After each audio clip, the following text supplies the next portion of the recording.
Chinese Triad is a brilliant criminal organization. It was started in the 1600s as a form of patriotism against the Qing dynasty and wanted to restore the Ming dynasty.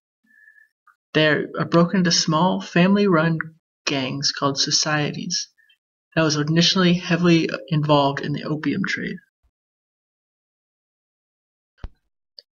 After the rise of communism, the Triad fled and settled all around the world in small Chinatowns, which allowed them to go international.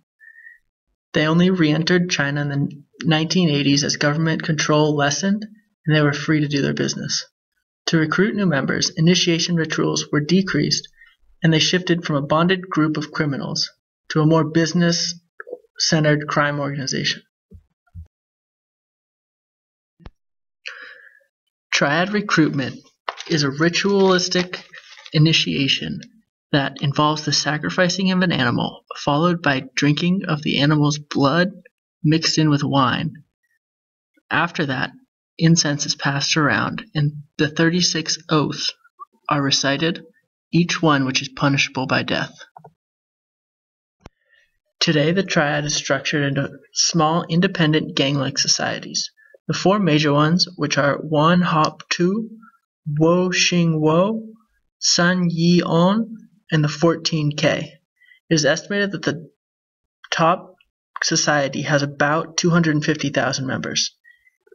It has a capital in Hong Kong and where it is believed that 1 in 6 people in Hong Kong is a Triad member. The estimated profit is difficult because the profit goes to each individual gang and not the organization as a whole.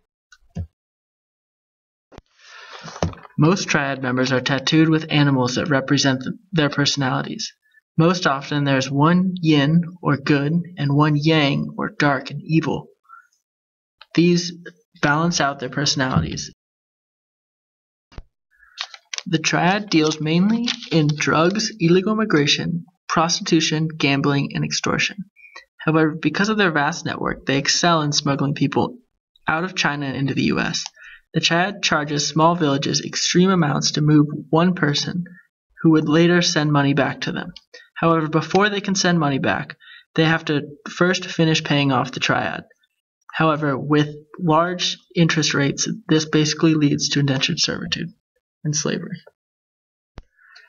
The Triad's success inspired the Tongs. These are small mini Triads that operate in Chinatowns but not internationally.